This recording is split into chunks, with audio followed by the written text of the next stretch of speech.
한국 유학의 본산 도산 서원. 70년 퇴계 이황 서거. 퇴계는 이 나라가 숭상하는 성리학을 평생토록 공부하고 그 역사 450년. 임금이 직접 그 이름을 내린 서원. 나라가 그 뜻을 아름답게 여겨 사액을 내리니 만대의 본보기가 되게 한다. 학문의 전당이자 지역 공동체의 구심점이었던 도산 서원. 지난 450년 높은 학문과 도도한 정신을 이어왔습니다.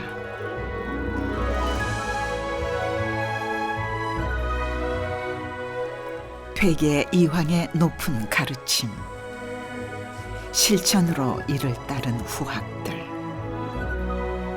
도산 서원이 지켜온 학문과 그 정신을 만나봅니다.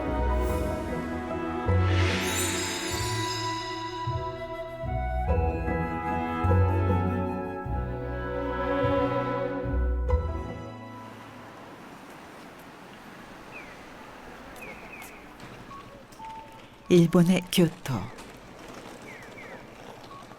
예로부터 한반도와 활발히 교류했던 곳. 고대와 현대의 공존, 일본이 자랑하는 문화와 역사의 도시입니다.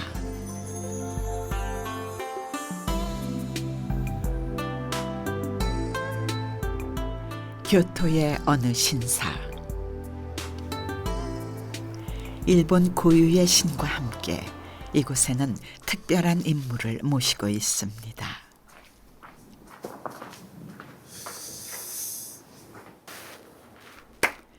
따로 사당까지 마련해두고 이 신사가 극진히 모시고 있는 인물.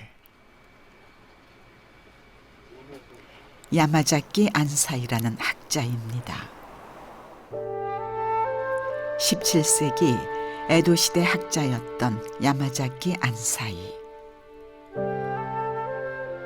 놀랍게도 그는 주자학을 연구한 성리학자였습니다.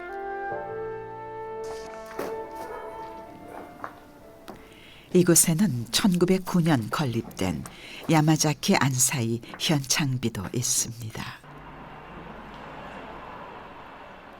유교와 일본 고유의 신도 사상을 융합한 안사이. 훗날 메이지 시대 국가 사상에 큰 영향을 끼친 것으로 평가받고 있습니다. 특히 그는 이황의 퇴계학을 받아들인 학자였습니다. 安西の非常に身近な弟子の特にその朱子学を勉強した朱子学勉強したのものすごく追求した人と神道の方と両方の人とかいろいろあるんですけど、朱子学を特に主に勉強した人は李太慶の書いたものをものすごくどう解釈するかっていうのをそれぞれのお弟子さんがものすごく勉強して書いてられるということなんで、当然先生であった山崎安西先生は相当の影響を受けてたということになると思います。 중세 에도 시대 이미 일본에서 성행했던 퇴계학. 이를 뒷받침하는 조선의 기록이 있습니다. 임진왜란 이후 일본을 오갔던 대규모 사절단인 조선통신사. 1719년에 조선통신사 당시 기록 담당으로 따라갔던 신유한이 남긴 해유록. 일본인들이 퇴계집을 높이 받들고 있으며 문인들은 한결같이 퇴계집 내용을 언급했다고 기록하고 있습니다. 또한 도산서원과 퇴계 후손들에 대한 관심도 매우 높았다고 했습니다. おそらくこのもうすでに山崎安西などがイテゲの著作は特別だというものがその安西学派の中ではすでに共有されていて、で、そういう評判がですね、すでにいろんな学者の間で漏れ伝わっていてですね、で、イテゲの著作に対する関心っていうものが高まっている中で、そういった反応っていうのが出てきたものじゃないかと思います。일본의 명문 교토대학교. 이 대학 도서관이 실물 대신 전자문서로 공개하고 있는 고서. 바로 퇴계집입니다. 에도 시대 일본 학자들이 퇴계 사상에서 주목한 것 중에 하나. 바로 향약이었습니다. 퇴계가 직접 지은 예안 향약. 지역 공동체를 위해 지켜야 할 현실적인 규범들을 제시하고 있습니다.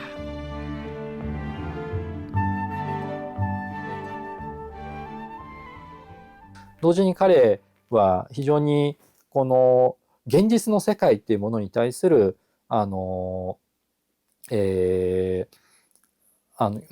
心っていうものが非常に強くて、現実の社会、それこそ農民に密着したようなですね、こういう社会っていうものをいかにこの秩序を立てていくのかっていうことを非常に真剣に考えた人だと思うんですけれども、それは彼の作ったその教約っていうものですね。教約って大丈夫ですよね。はい。教約っていうものなんかにはそういう彼の姿勢っていうものがよく表れてると思うんですけれども、これもまた日本の儒者なんかには刺激を与えた部分じゃないかと思いまして。일본의 퇴계학, 그 명맥은 이어졌습니다. 역시 한반도와 가까운 관문도시 후쿠오카. 퇴계의 17대 종손이 후쿠오카를 찾았습니다. 그가 들어선 곳, 정행사라는 사찰입니다. 이들은 이미 오래전부터 교류를 해오고 있었습니다. 이곳에 놀랍게도 퇴계 선생 현창비가 있습니다.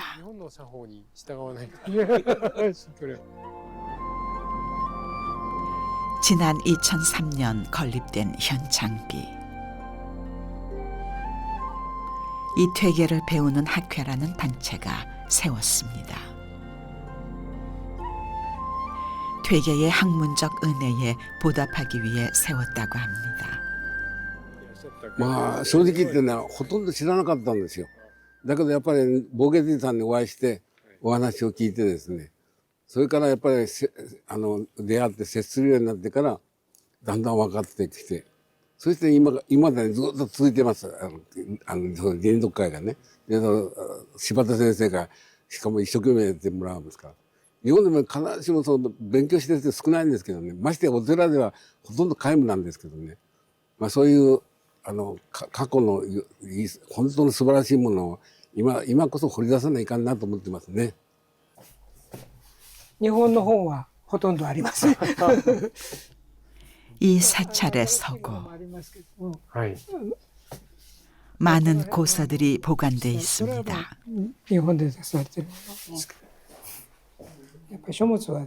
이들 중에는 한국의 고서들도 많습니다. 임진왜란이나 이후 조선통신사를 통해 유입된 것으로 추정됩니다.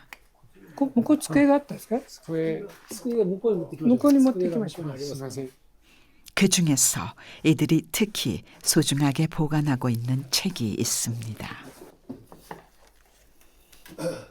바로 퇴계집, 목판 인쇄본입니다.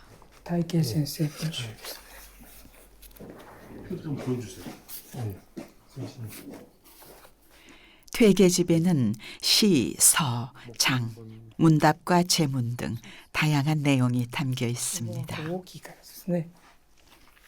こういう綺麗ですよね。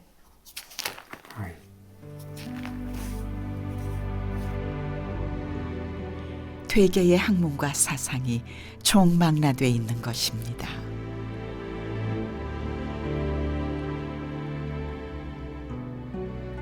그리고 이 문집은 중세 에도 시대 일본 유학자들의 필독서였습니다. やはり朱子の学問を一番深く追求された方だと。その朱子学の真髄を得た方が大慶先生だったという、そういう認識を日本の学者は持ったということです。それと同時に人間に対する、あるいは自然に対する深い思索、洞察、そして先生自身の儒者としての生き方ですね。それが日本人にとって少なくとも江戸時代の日本人によって大きなインパクトを与えたし、それは今日私たちにとっても大きいものがあると思います。 일본은 중세 에도 시대부터 오늘날까지 퇴계학을 중국의 주자학과 더불어 유학의 중요한 전통으로 인정해 왔습니다. 이런 흐름 속에서 이 사찰과 도산서원은 그동안 꾸준히 교류를 해왔습니다. 퇴계학 교류의 연구를 주도한 단체는 이 퇴계를 배우는 학회, 호소카와 전 총리 부인인 호소카와 가요코가 만든 이 학회는 지금도 활발하게 활동하고 있습니다.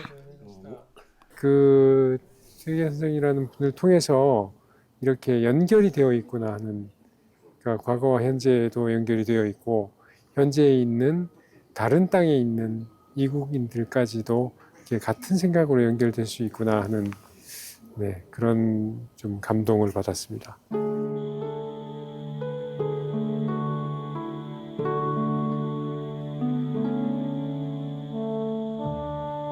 경북 안동의 도산서원. 2019년 유네스코 세계유산에 등재된 우리나라의 대표적인 서원입니다.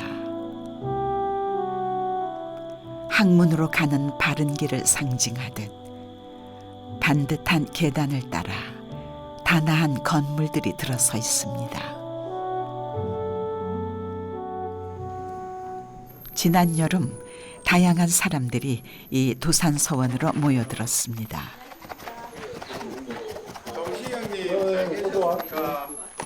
짧은 고름을 이렇게 뽑아 올립니다.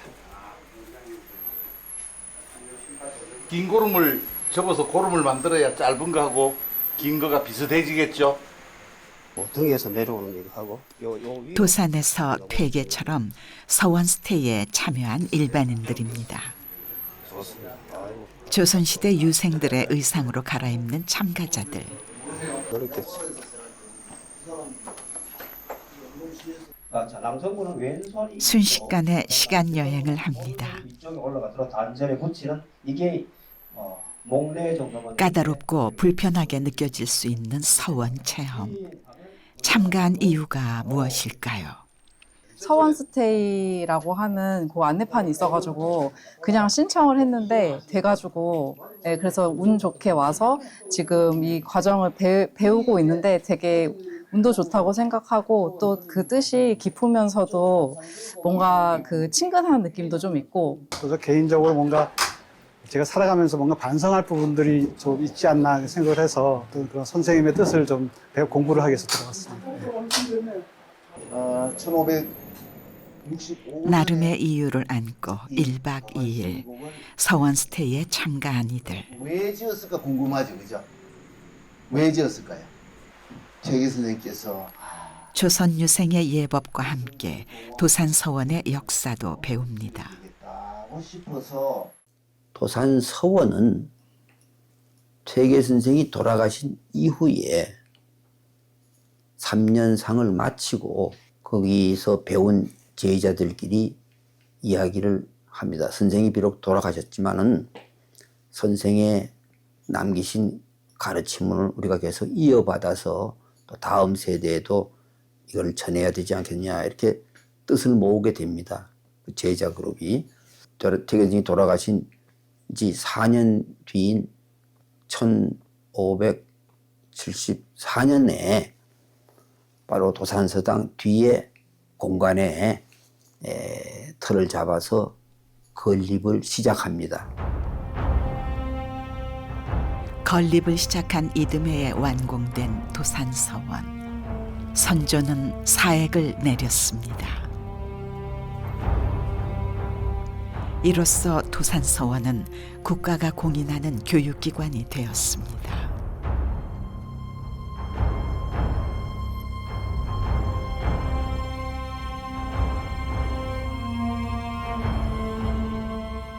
새로운 교육의 전당에 들어온 유생들. 엄격한 규율을 지켜야 했습니다.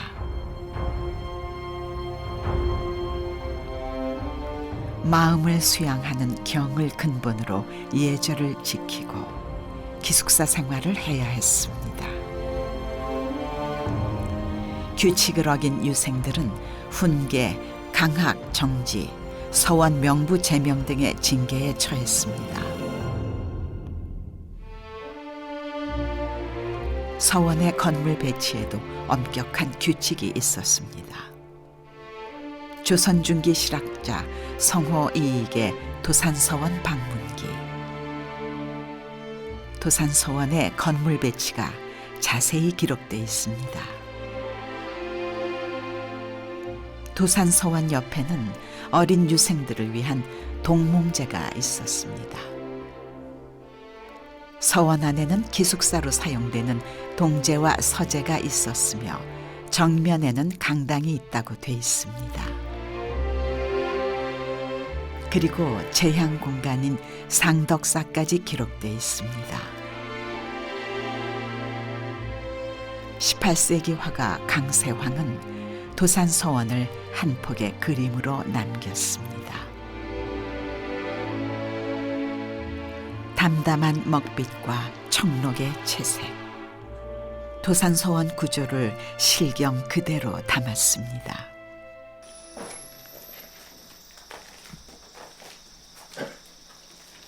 여느 서원과 마찬가지로 도산서원에도 제향 공간이 있습니다. 강당 뒤에 있는 상덕사. 후학들은 봄, 가을 두 차례 큰 제사를 지내며 매달 초하룻날과 보름에도 제사를 올립니다.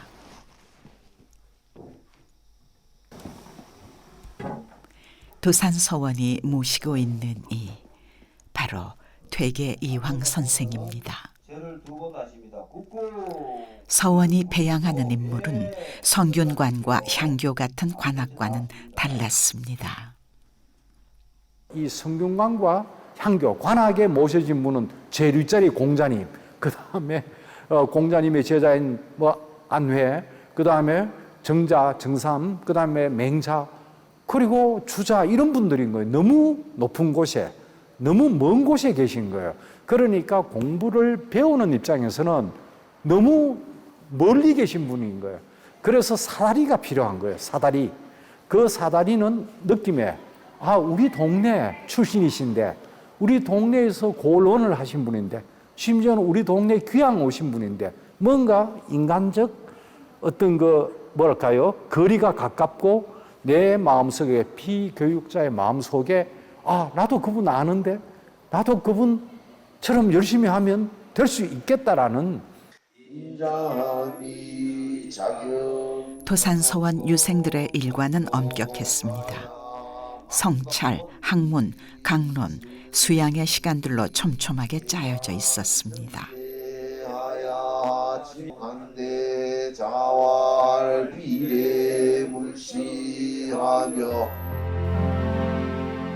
서원이 맡았던 또 다른 역할, 바로 출판이었습니다. 도산서원의 광명실은 서고, 즉 책을 보관하던 도서관이었습니다. 지금은 안동의 국학진흥원에 보관 중인 퇴계집 목판. 국가지정 문화재 보물로 지정돼 있습니다.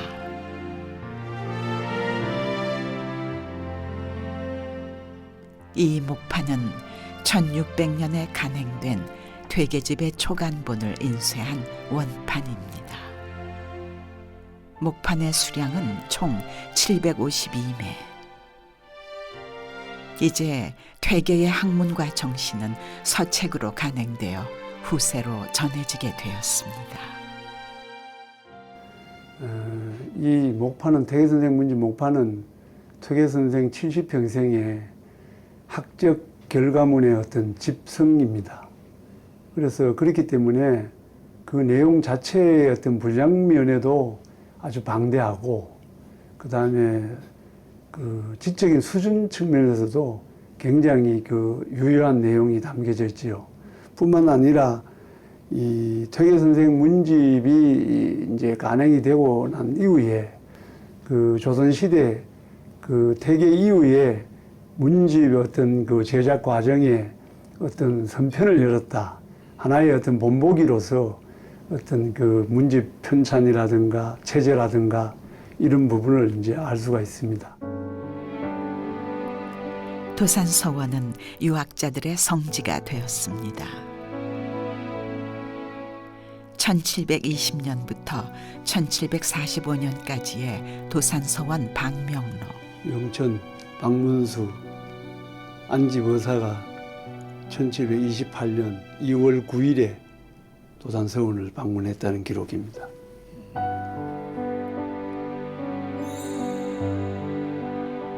그 유명한 어사 박문수도 도산서원을 찾았습니다.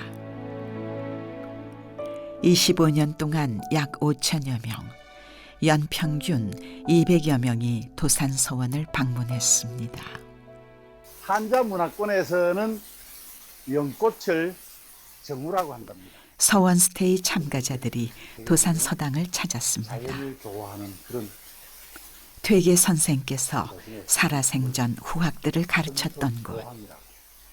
450여 년 후 이곳을 찾은 이들, 무엇을 배우고 느꼈을까요? 제가 알고 있었던 이미지하고 여기 와서 실제 서면이라든지 아니면 뭐 강독해 주신 것들에 대한 글을 읽으면서 느낀 제가 가진 분위기, 그런 이미지들이 많이 이제 기존에 잘못 알고 있었구나라고 이제 구체적으로 더 알 수 있는 좋은 기회가 됐고, 직접 여기에 서원에 들어와서 1박을 하면서 또 퇴계 선생님의 사상과 이 어려운 한문을 또 공부하고 이 제사 지내서 이걸 600년 이상 이어왔다는 그런 정신을 배워서 너무 감동이 되었습니다.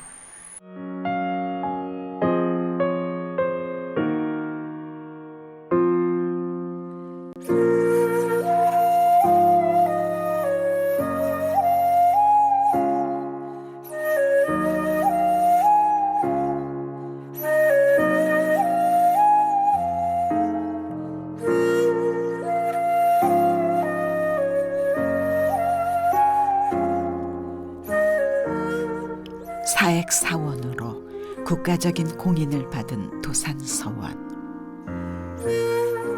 수많은 유생들이 찾아오고 많은 과거 급제자를 배출하면서 도산서원은 영남 유학의 중심이 되었습니다. 퇴계의 학문과 정신을 이어가면서 거대한 학맥도 구축했습니다. 도산이라 이러면서 이제 도산서원은 영남 유림을 넘어 조선 사회의 핵심으로 떠오릅니다.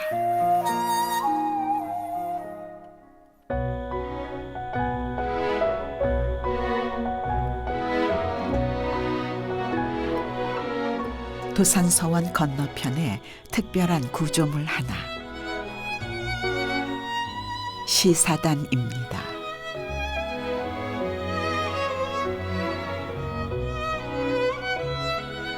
18세기 후반 정조 당시 도산서원에서 치러진 특별한 과거 시험을 기념하고 있습니다. 이 비석은 정조 당시에 영의정 최재공이 비문을 썼습니다. 도산서원이 창건된 지 220여 년 후인 1792년 정조의 어명으로 도산서원에서 과거 시험이 열렸습니다. 왜 이런 파격적인 과거가 시행된 것일까요? 그때 정치적 문제가 노론이 너무 독점을 하고 있었습니다. 그래서 정조하고 친한 학자가 이제 그 다산 정약용 선생인데요. 정약용 선생이 봤을 때 우리나라 망했다고 본 겁니다. 다산 정약용 선생이 누구를 존경하느냐? 퇴계 선생을 가장 존경을 하죠. 그래서 퇴계 선생의 그런 그 전통이 우리나라의 주류가 됐다면 이렇지는 않았다는 걸 아시는 거죠. 그 맥락도 정조하고 통하고 있습니다. 그래서 퇴계를 드러내고 싶은 이런 이제 그런 의도가 있었다고 볼 수 있죠. 도산 별시 4개월 전 영남의 유림들은 정조에게 충격적인 상소를 올렸습니다. 이름하여 만인소. 무려 1만 96명이 이름을 올렸습니다. 유림들의 집단 상소. 유례가 없는 단체 행동이었습니다.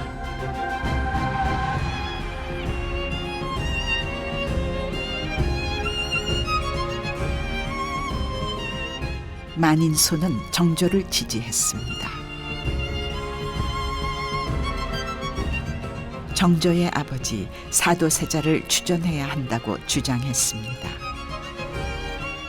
이는 당시 집권 세력 노론에 대한 공격이었습니다. 만여 명의 유림이 상소를 올린 희대의 사건. 그 중심에는 퇴계의 실천 정신이 있었습니다.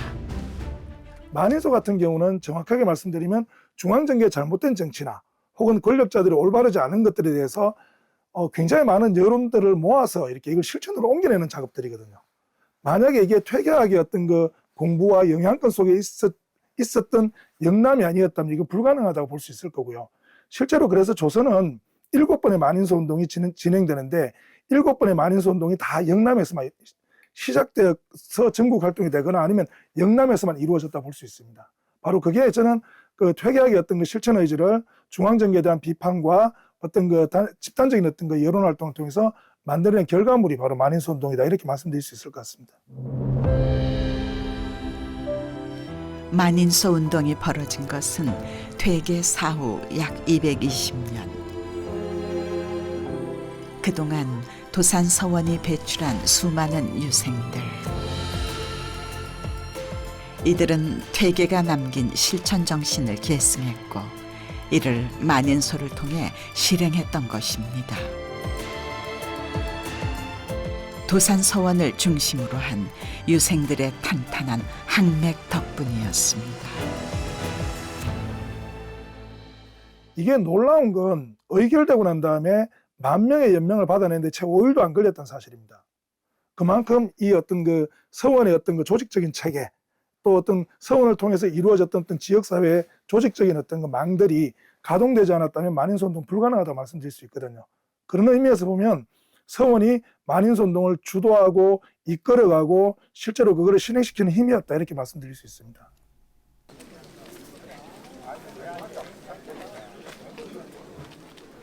퇴계 정신은 어디로 이어졌을까요? 지난 9월 퇴계 종택. 많은 사람들이 모여들었습니다. 특별한 행사를 위해서였습니다. 이날은 진성이 씨 퇴계 가문의 큰 경사가 있는 날. 새로운 종선이 탄생하는 날입니다. 종선 승계식. 이는 퇴계 문증을 뛰어넘는 전 유림의 경사입니다. 제17대 종선이 조상 앞에 섰습니다. 조상들께 새 종선의 탄생을 알리는 길사. 길사는 특별히 경사스러운 날 조상께 올리는 제사입니다. 집사자는 잔에 술을 길사는 엄격한 절차에 따라 진행되었습니다. 부인은 술을 모산 그릇에 3번 부어 따릅니다.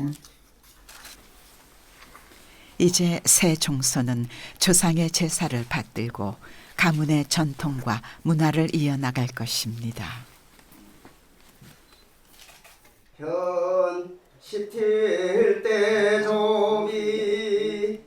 유림들 또한 퇴계의 항맥을 이어갈 것입니다.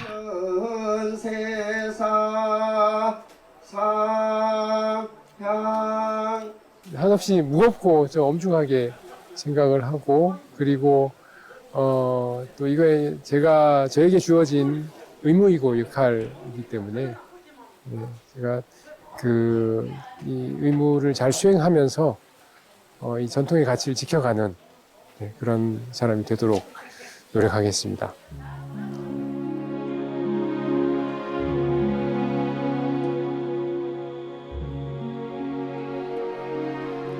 경북 안동시 도산면의 퇴계 종택. 17세기 초 그의 후손들이 건립했습니다. 비록 퇴계가 살던 곳은 아니지만 전란과 약탈, 일제강점과 가난 속에서도 학문의 뿌리를 지켜온 곳입니다.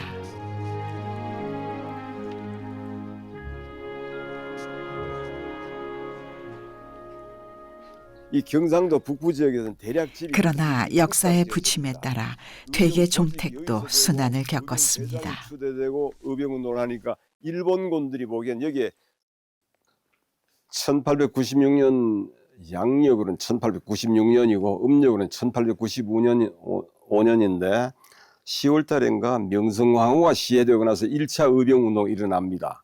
그때 의병운동이 여기서 조직되고 의병대장이 추대되면서 의병운동을 할 때 의병운동이 소굴이라 그래서 1차 불을 질렀고 2차로는 다시 일본군들의 사주에 의해서 불이 탈 때 그땐 집이 전소되고 책도 1,400여 권이 불타고 유목도 불타고.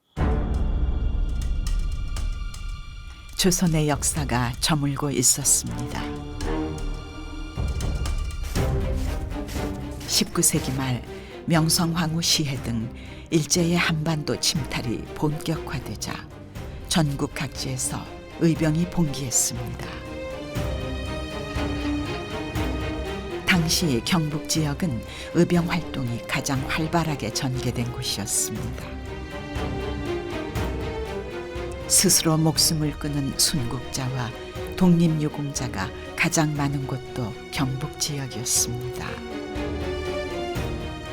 특히 지식인의 참여가 높았던 예안의진과 안동의진, 도산 서원을 중심으로 퇴계 항맥이 강하게 형성돼 있던 곳이었습니다.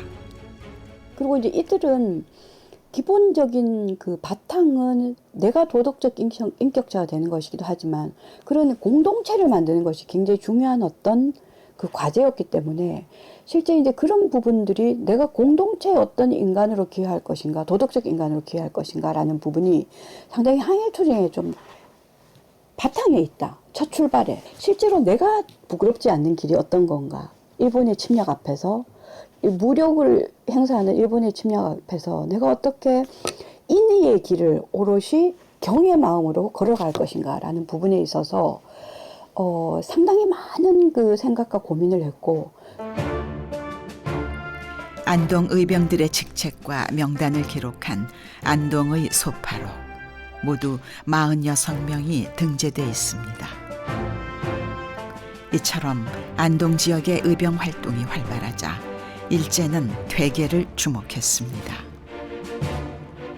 1907년 일제는 급기야 퇴계 종택에 불을 질렀습니다.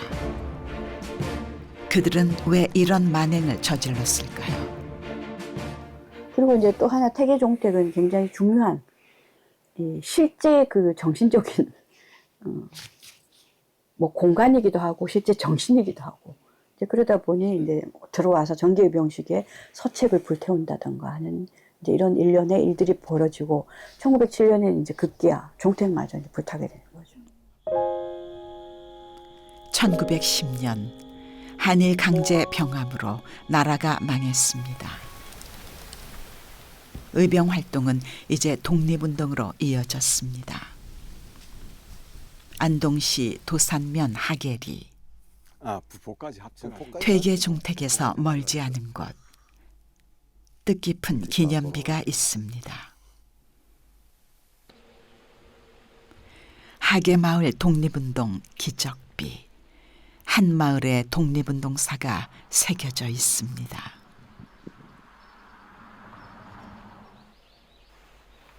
그야말로 독립운동의 성지입니다.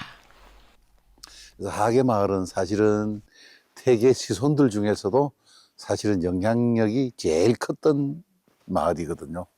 그 과거 급제자가 20여 명, 23명인가 뭐 이렇게 적혀 있을 거예요.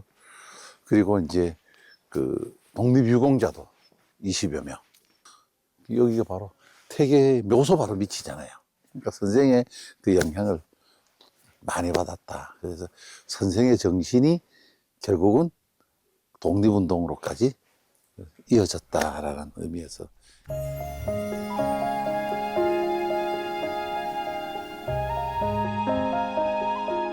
퇴계 항맥을 중심으로 사상적 결속력이 강했던 경북 지역. 독립운동의 핵심이 된 것은 지극히 당연했습니다. 안동의 임청각. 임시정부 초대 국무령 석주 이상용의 생가입니다. 임청각 현판은 퇴계 선생님 친필 현판입니다.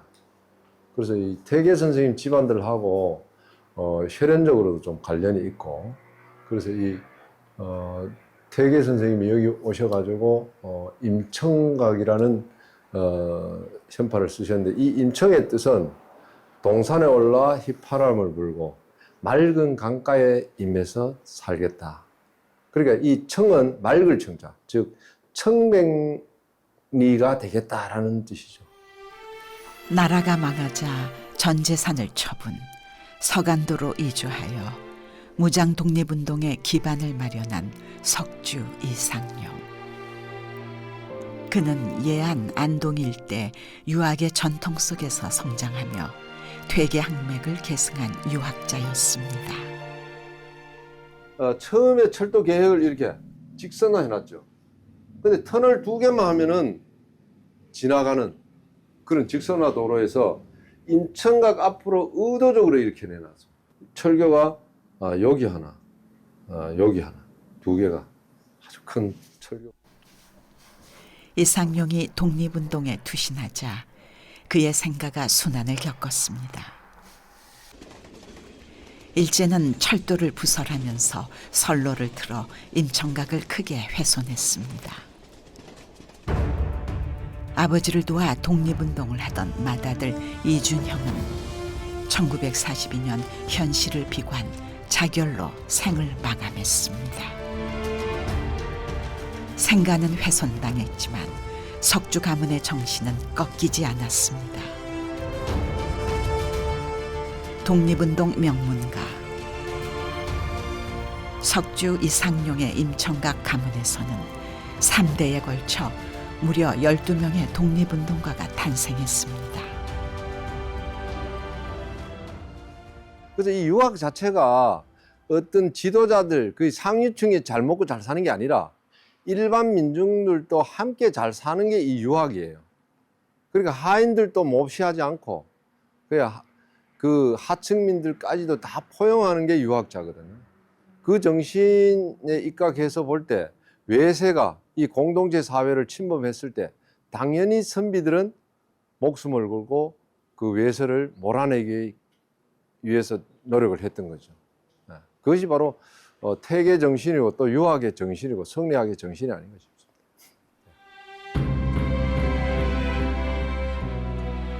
까마득한 날에 하늘이 처음 열리고 어디 다구는 소리 들렸으랴. 모든 산맥들이 바다를 연모해 휘달릴 때에도 차마 이곳을 범하진 못하였으리라. 지금 눈 내리고 매화 향기 홀로 아득하니 내 여기 가난한 노래에 씨를 뿌려라. 다시 천고의 뒤에 백마 타고 오는 초인이 있어 이 광야에서 목 놓아 부르게 하리라. 민족 시인이자 저항 시인 이육사. 그의 시비 역시 도산서원과 가까운 곳에 있습니다. 무장 독립운동단체 의열단 출신의 이육사. 그는 퇴계 이황의 14대 손이었습니다. 만 39세 일제의 고문으로 순국할 때까지 17번이나 투옥됐던 독립지사였습니다. 육사 선생님이 그 독립운동을 하셨잖아요. 근데 독립운동을 하면서도 이 정신을 같이 해야 되는데 몸으로만 하는 게 아니라, 그래서 육사 선생님이 그 계절의 오행이란 수필에 어떻게 말씀하셨냐면은 시를 쓴다는 것도 하나의 행동의 연속이다. 그러니까 결국에는 행동도 정신과 몸이 같이 해야 된다, 이런 이야기를 하셨어요. 그것도 하나의 어떤 면에서 보면은 그 선비정신이 뿌리가 들어가 있지 않냐, 이런 생각입니다.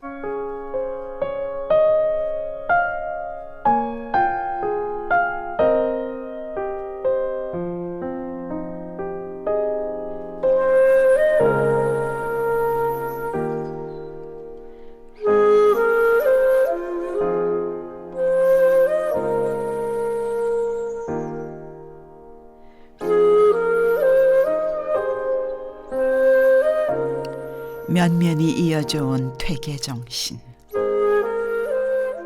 그 핵심은 실천이었습니다. 퇴계 정신을 실천하는 것.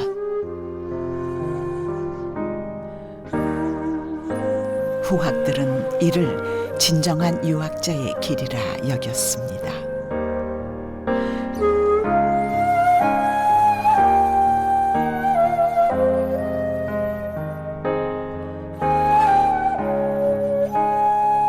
그 정신을 이어받은 시인이자 독립운동가 이육사.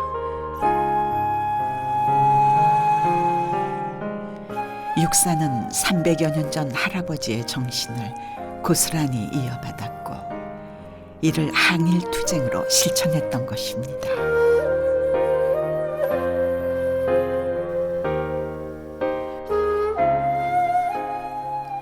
퇴계 종택에서 멀지 않은 곳, 도산서원 선비문화수련원. 지난 여름 뜻깊은 행사가 열렸습니다. 제2회 전국 고교생 퇴계학 토론대회. 인격적 수준과 청렴을 말하는 것이 아닙니다. 저는 이 행위 뒤에 퇴계 선생의 노력, 자기 성찰적 사유, 젊은 학생들이 퇴계를 만나고 있습니다. 와도 되는 것인지에 대한 깊은 고민에서 시작됐다고 생각합니다. 우선 경은 퇴계 선생께서 경에 대해서 마음을 바르게 예선을 거쳐 본선까지 진지하고 열띤 토론을 펼치는 참가자들. 미래의 퇴계들이 자라고 있습니다.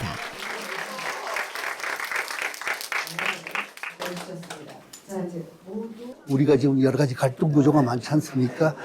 이런 그 퇴계 선생의 이런 사상이 바로 지금 예인 조복이라든가 상대방을 칭찬하면서 좋은 나라를 만들자라는 거를 교과서에서만 읽지 말고 우리 청소년들에게 좀 확산시키고 우리 국민들 전체에 확산시켜서 좋은 나라 만들자라는 뜻으로. 저도 고등학생으로 이미 교육을 열심히 듣고 학구열에 치우치며 살고 있지만 퇴계 선생님이 말씀하신 공부는 이러한 공부가 아니거든요. 퇴계 선생님이 말씀하신 공부는 자기 내면을 보고 그런 식의 사람을 만드는 공부지, 지금 이 현대 사회처럼 성적 우선, 성공 우선, 그게 조금 아쉬운 것 같습니다. 현대 사회가 너무 많이 변질되지 않았나, 과거에 비해서. 자신을 수양하는 경의 마음으로 인간의 근본을 다지며 도리를 실천하여 성리학의 길을 완성하고자 했던 퇴계 이황. 그의 학문과 정신은 도산서원이 고스란히 이어받았습니다. 돈은 길었고 정신은 사라지지 않았습니다.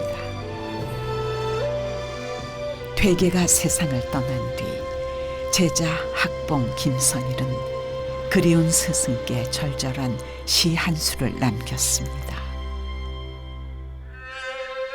저녁 구름가에 유정문은 닫혀있고 사람 없는 뜰에 달빛만 가득하네. 천길 날던 봉황은 어디로 가고 벽오동과 푸른 대나무만 해마다 자라는구나. 퇴계의 학문과 높은 정신을 이어온 도산서원, 그 역사 450년. 퇴계의 도산, 도산의 퇴계. 21세기 여전한 우리들의 길입니다.